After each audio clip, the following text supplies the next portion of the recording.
Sarkisian, please join me on stage. Dr. Bai Zhao, the Vice Chair of the Foreign Affairs Committee of the National People's Congress of China. Dr. Zhao, welcome. Former President of Estonia, Thomas Ilves, please join us on stage as well. And Tatiana Farovaya, Russia's Minister in charge of the development of integration and macroeconomic. And last, well not last but not least, Sir Ivan Rogers, first, the UK's former permanent representative to the EUA. And last but not least, can I also invite to the stage Yerzhan Ashikbayev, Kazakhstan's Deputy Foreign Minister. Thank you very much for the question.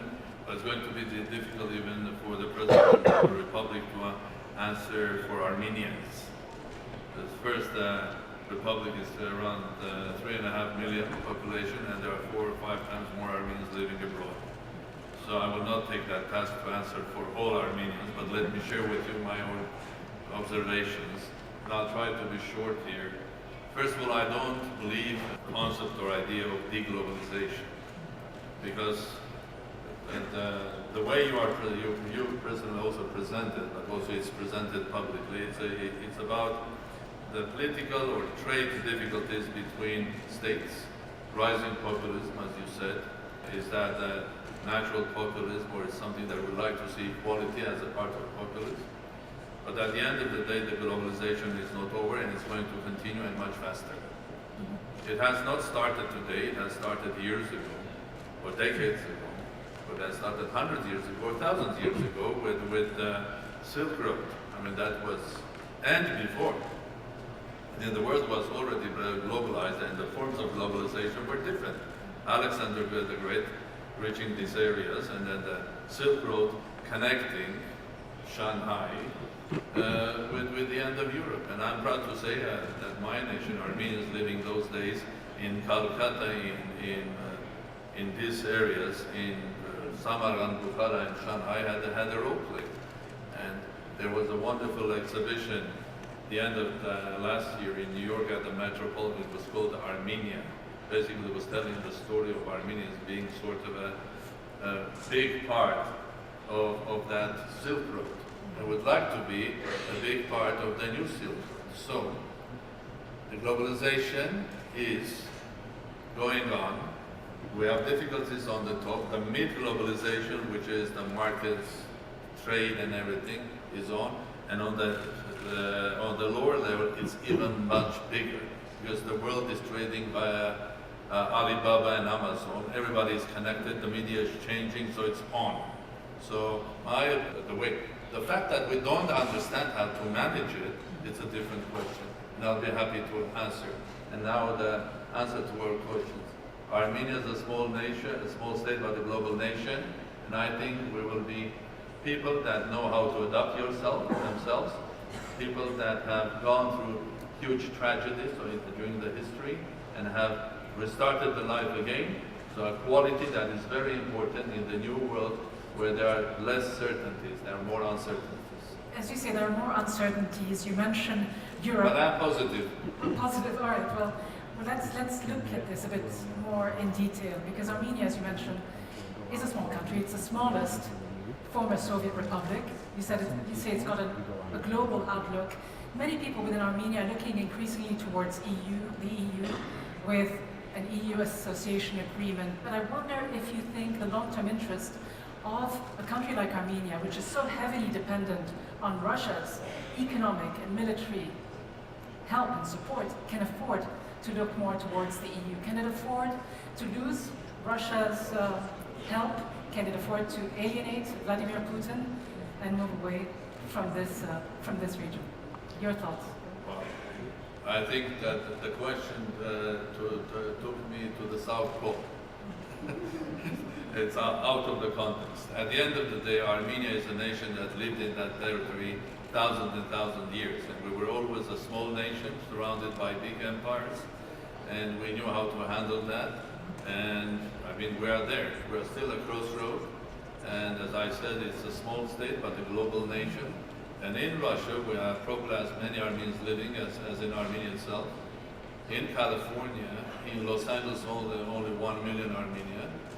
In Lebanon, 500,000. In France, 1 million. So it's a global nation, and we know how to work, and we know how to work very well with our friends as well. Sure, but and you're Russia not is a answering the friend. question. Is Russia more than just a friend? The question was, where does Armenia's long-term interest lie? Is it in a stronger relationship with Moscow and membership in the Eurasian Economic Union, or is it in the EU? No, I'm trying to answer it. Armenia is a crossroad. It has learned to work with everybody. And that's why Armenia has very close relations with the Russian Federation, and the members of states of Eurasia Economic Union were a part of that.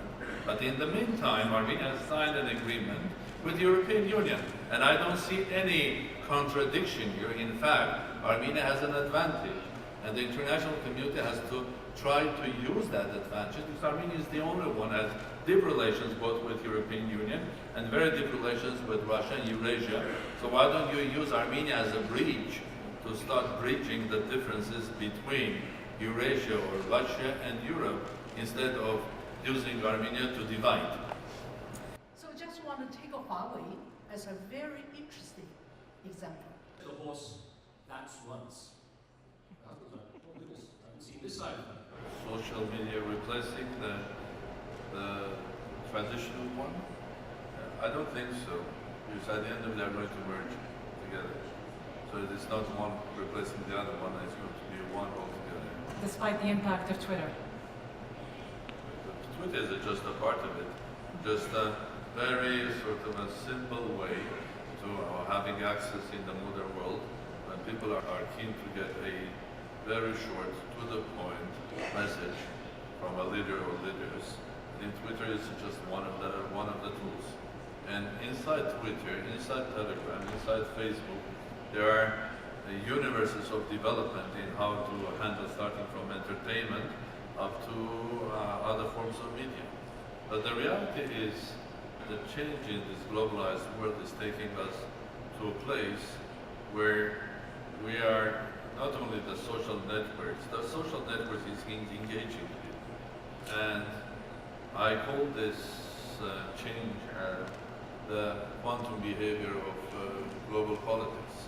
And there are leaders that are using it very effectively. Mr. Trump is one of them, using the Twitter as effective as possible.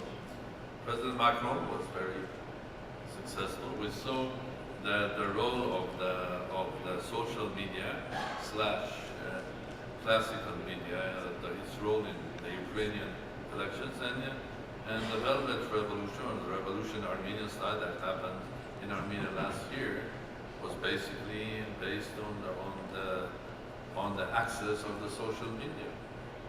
Stretch between the European Union and Russia, and you're handling both of them very well. What is your strategy to resolve the issues with the Azerbaijan and the Nagorno-Karabakh issue? My comment about the globalization is that in the absence of transparency in the banking system, for example, the Swiss banks are charging 2% to keep the money, and then they're lending it for 4% to investing in the business. So they are getting about 6% for doing nothing.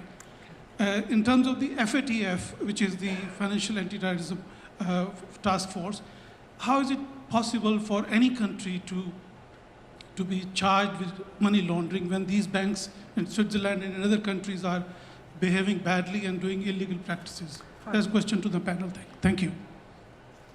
Can I start from the second point? I think the statement that the banks are behaving badly. Well, I think it's a very general assessment. It's like saying all the judges are corrupt, or every banker is a thief.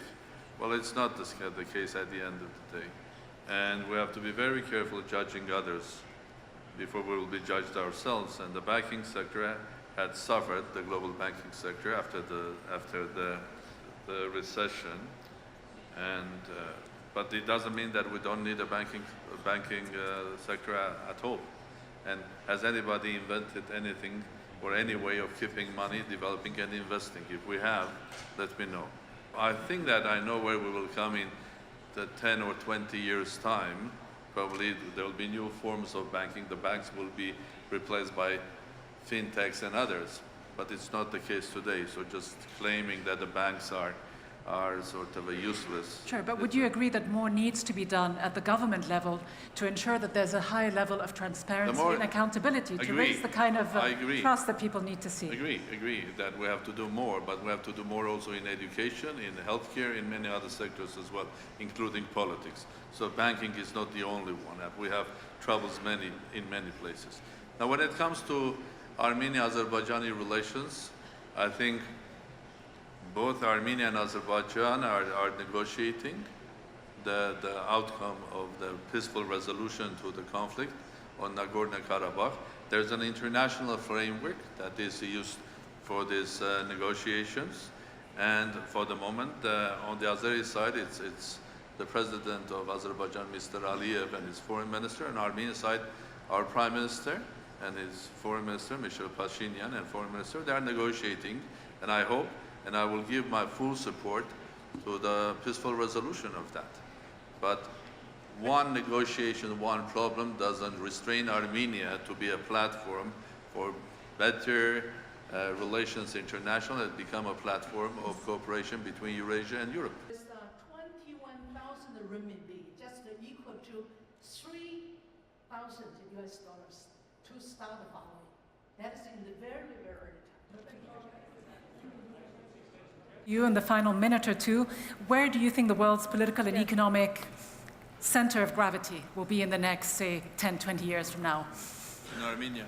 In Armenia. And beyond Armenia? Well, I said it, we are the 21st century. Well, we are a 21st century nation. We are small, but have a fastly developing country where the new technologies, including artificial intelligence, mathematics, are growing very fast. We are one of the rare countries which are globally integrated, a small nation but a global nation. We do understand the East and the West. We do understand the North and the South. So I'm very optimistic. And to your question about fact-checking, I would like to continue what the President was saying, that eventually we'll get a home fact-checking machine, like we have fact machine which is called Google.